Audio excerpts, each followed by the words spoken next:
우리는 살면서 수많은 말들을 주고받습니다. 때론 그 말들이 따뜻한 위로가 되기도 하지만 작은 말 한마디가 마음 깊숙이 상처로 남기도 하죠. 특히 타인의 감정을 섬세하게 읽어내는 사람일수록 다른 이의 말에 더 쉽게 영향을 받습니다. 하지만 이런 섬세한 감수성은 결코 약점이 아닙니다. 오히려 이는 당신만의 특별한 재능이 될 수 있죠. 다만 이 감수성을 잘 다루는 법을 배우는 것이 필요할 뿐입니다. 오늘의 행복사전 시작하겠습니다. 구독과 좋아요는 큰 힘이 됩니다.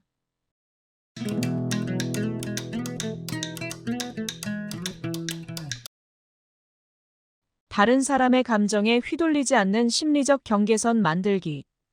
우리는 종종 다른 사람의 감정을 마치 내 것처럼 느끼곤 합니다. 친구가 회사에서 겪은 부당한 일을 들으면 마치 내가 겪은 일처럼 분노가 치밀어 오르고, 동료의 우울한 이야기를 들으면 그 무거운 감정이 고스란히 전해져 옵니다.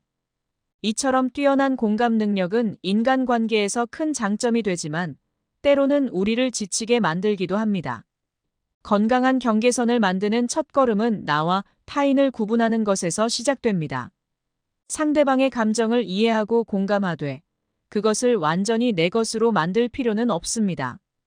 예를 들어 친구가 직장 상사와의 갈등을 이야기할 때 그런 일이 있었구나. 그래서 많이 힘들었겠다라고 공감을 표현하되 그 분노와 상처까지 내가 떠안을 필요는 없는 거죠. 이런 경계선은 하루아침에 만들어지지 않습니다. 하지만 매일 조금씩 의식적으로 연습한다면 차츰 자연스러워질 거예요. 상대방의 이야기를 들을 때마다 나는 지금 이야기를 들어주는 사람이야.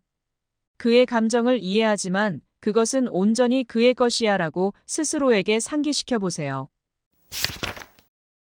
순간의 감정을 다스리는 내면의 대화 시작하기. 누군가의 날카로운 말에 가슴이 철렁 내려앉은 경험, 누구나 한 번쯤은 있을 것입니다. 특히 회의 중 상사의 날선 피드백이나 친밀한 관계에서 던진 무심한 한마디는 우리의 마음을 쉽게 흔들어 놓죠. 이런 순간 우리에게 필요한 건 잠깐의 멈춤입니다. 깊게 숨을 들이마시고 내면의 소리에 귀를 기울여 보세요. 이때 활용할 수 있는 게 멈춤, 생각, 선택이라는 세 단계입니다. 먼저 그 자리에서 바로 반응하지 말고 잠시 멈춰 보세요. 차가운 말을 들었을 때 우리 몸은 본능적으로 도망 아니면 맞서기 반응을 보이게 됩니다. 하지만 이 순간 잠깐 멈추고 지금 이 말이 나에게 왜 이렇게 큰 영향을 미치지? 라고 생각해 보세요. 그리고 마지막으로 이 상황에서 내가 취할 수 있는 가장 현명한 선택이 무엇일지 고민해 보는 겁니다. 예를 들어, 업무 미팅에서 이 정도도 못하나요? 라는 말을 들었다고 해보죠. 처음에는 당황스럽고 화가 날 수 있습니다. 하지만 잠시 멈춰서 생각해보면 이 말 속에는 업무 개선에 대한 기대가 담겨 있을 수도 있고 혹은 상대방의 과중한 스트레스가 잘못 표출된 것일 수도 있습니다. 이렇게 생각하면 그 말은 더 이상 나의 가치를 깎아내리는 평가가 아니라 하나의 피드백으로 받아들일 수 있게 되죠.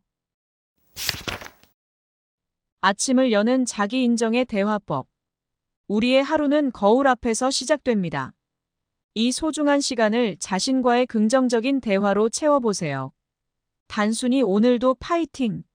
이라고 외치는 것이 아니라 구체적이고 의미 있는 대화를 나누는 겁니다. 어제 힘든 상황에서도 잘 견뎌냈어. 완벽하지 않아도 괜찮아. 나는 계속 성장하고 있으니까 내가 느끼는 감정은 모두 소중해와 같은 말들로요. 특히 전날 힘들었던 일이 있었다면 그것을 부드럽게 어루만져주는 시간을 가져보세요. 그때 그런 말을 들어서 속상했지. 그건 너의 잘못이 아니야 라고 스스로를 위로해주는 거죠. 자기 자신과 나누는 이런 따뜻한 대화는 하루 종일 당신을 지켜주는 보호막이 될 것입니다. 일상에서 실천하는 건강한 마음의 근력 키우기. 우리의 마음도 근육처럼 훈련이 필요합니다. 일상의 작은 순간들이 바로 그 훈련의 기회가 될 수 있죠. 가장 먼저 시작할 수 있는 것은 거절하는 법을 배우는 것입니다. 죄송하지만 제가 하기 어려울 것 같아요 라고 말하는 것. 처음에는 어색하고 불편하겠지만 이는 자신의 경계를 지키는 중요한 연습이 됩니다. 칭찬을 받았을 때의 반응도 마음의 근력을 키우는 좋은 기회입니다. 아니에요, 별 말씀을요라며 부정하는 대신 담담하게 감사합니다라고 말해보세요. 이는 단순한 답변 이상의 의미를 가집니다. 나의 가치를 인정하고 받아들이는 자존감의 표현이기 때문이죠.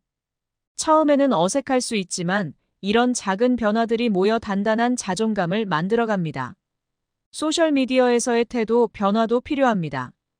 부정적인 댓글이나 비판을 마주했을 때 그것이 나의 전부가 아님을 기억하세요. 타인의 평가에 일희일비하지 않는 것, 이것도 중요한 마음의 근력 운동입니다. 이 의견은 나의 한 부분에 대한 것일 뿐, 내 전체를 정의하지 않아라고 생각하는 연습을 해보세요. 하루의 마무리, 마음 정리하는 시간. 하루를 마무리하는 시간은 특별합니다. 이때는 그날 있었던 일들을 차분히 돌아보며 감정을 정리하는 시간을 가져보세요. 마치 친한 친구와 대화하듯 스스로에게 물어보세요. 오늘 어떤 말들이 마음에 남았나요? 그때 어떤 감정이 들었나요? 특히 마음에 걸리는 말이 있다면 그것을 있는 그대로 바라보되 지나치게 붙들지 마세요. 예를 들어 오늘 회의에서 들은 그 말이 속상했네. 하지만 그건 내 능력 전부를 평가하는 게 아니었어. 내일은 새로운 하루가 시작되니까 이제 이 마음은 여기 두고 가도 좋아라고 말이죠. 감정 일기를 쓰는 것도 도움이 됩니다. 하지만 이때 중요한 건 부정적인 감정을 쓸 때도 비난하지 않는 태도를 유지하는 것입니다. 내가 이렇게 느낀 것은 자연스러운 일이야 라고 생각하며 온전히 그 감정을 인정해 주세요. 당신의 섬세한 마음은 분명 특별한 선물입니다. 다만 그것을 잘 다루는 법을 배우는 과정이 필요할 뿐이죠. 오늘부터 하나씩 천천히 시작해 보세요. 더 이상 타인의 말에 쉽게 흔들리지 않는 단단한 내면을 만들어가는 여정, 함께 시작해 보는 건 어떨까요? 행복사전이었습니다. 감사합니다.